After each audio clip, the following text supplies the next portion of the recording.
Okay, part 2 of this video, I'll try to make it within, 7 minutes, let's say. Ideally shorter, but yeah. And let me try to smile through the entire video. Let me just see if that's possible. It'll be like a slight smile, but yeah. Because I should be happy while talking about this. I'm benefiting myself, and I'm benefiting other people. Hopefully. No, not hopefully. I have to believe that it will definitely help other people. Um, at least in due time, even if it may somehow induce suffering. Of course that could not be my intention. So yeah. uh so point 4, the 6 perfections will appear of themselves. The 6 paramitas will appear of themselves. It says this in chapter 3 of the Immeasurable Meanings Sutra, which is sort of like the prologue of the Lotus Sutra. But of course, they are 2 separate sutras, and the Lotus Sutra is yes, it's foremost. Okay, so what does this mean? The 6 paramitas will appear of themselves. How will they appear of themselves? It seems like they appear of themselves without practicing them. To an extent, that is true. Of course, it is better if you simultaneously practice the 6 paramitas to the extent that you can. But basically, the primary practice here is preaching the Lotus Sutra skillfully and delighting the hearts of the assembly. And this, yeah, preaching the Lotus Sutra skillfully and delighting the hearts of the assembly. If you do this, then, the 6 paramitas will appear of themselves. Of course, as I said, to the extent you can practice them, but otherwise, don't push yourself. Yeah. And that was the 7th inconceivable benefit. Okay, so in chapter 5 of the Lotus Sutra, it says, when the living beings hear the law of the thus come one, though they may embrace, read, and recite it and practice it as it dictates, they themselves do not realize or understanding the blessings they are gaining thereby. Because, of course, only the Buddha understands, the benefits that we would get from carrying out a certain practice fully. And this is the reason why,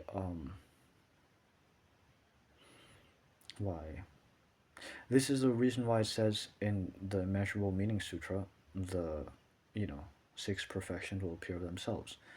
You're like, how could preaching this Lotus Sutra, or how could, expounding it to even one other person, how could that, cause the 6 perfections to appear of themselves? But I believe they can. And why is this the case? Because through preaching the Lotus Sutra, you will grow in compassion. You will grow in, internal qualities naturally, and how your emotions function and your mind functions. All of these will change, so that you become joyous in giving other people. You become joyous in giving other people things, in observing the precepts, in, and sometimes you will give something to someone out of compassion. So in that case, it's not joy, it's a sense of sadness, but because that is so strong, it will impel you to, give someone who is needy, for example. So this is also an example of the 6 perfections appearing of themselves. Okay, the 5th point, do your best to, chapter 10 of the Lotus Sutra says, chapter 10, oh yeah, no, sorry, chapter 14 of the Lotus Sutra says, constantly practice perseverance, have pity on all beings, and do your best to expound and preach the sutra praised by the Buddha. That's the reason why I'm making these videos. Yeah. Okay.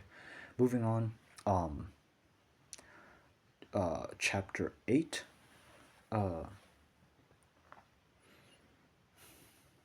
Chapter 8. Chapter 8 of the Lotus Sutra says, They know how most beings delight in a lesser doctrine and are fearful of great wisdom. So I don't assume I know that, probably anyone who watches this video, and most people who watch this video, if it ever, reaches a large viewership, most people, they will think that some of the things I say are absolutely ridiculous, or maybe even feel scared. Hopefully not, but maybe. And that is, hopefully, in this case, it is because what I'm saying is words of some measure of wisdom. Well, I know at least what I'm saying is very unique, probably unheard of. Even, I have to clarify, for Buddhists as well, for sure. For non-Buddhists as well, maybe, but certainly for Buddhists, what I'm saying is probably very out of the ordinary and unique, I think. Okay? And then chapter 10 of the Lotus Sutra says, Medicine King, if there are bodhisattvas who on hearing this Lotus Sutra respond with surprise, doubt, and fear, then you should know that they are bodhisattvas who have only newly embarked on their course. When I first read the Lotus Sutra, I was in a state of great suffering. And I think reading the Lotus Sutra only exacerbated that suffering. I was extremely shocked when I first read the Lotus Sutra, because it didn't bring me like really any joy, or maybe it did at some parts, but a lot of it just brought me deeper and deeper into like a state of suffering. So this is very important to know, of course. But yeah, if you're surprised, doubtful, or fearful, then you're definitely a bodhisattva who has only newly embarked on your Buddha path, on your course. Buddha way. Okay, now point 6. I said 7 minutes, but I think it's going to be a 9-minute video. I'm sorry. Yeah. Okay, so yeah, the 6th point is do not slander the law. Slandering the Buddha's Dharma, slandering the Lotus Sutra will bring tremendous suffering. And I didn't know that I was slandering the law, but I was slandering the law by not preaching or expounding or propagating this sutra in any way, in any shape or form. And there's this practice known as, in Japanese. Okay, well, anyways, there's this practice where you chant,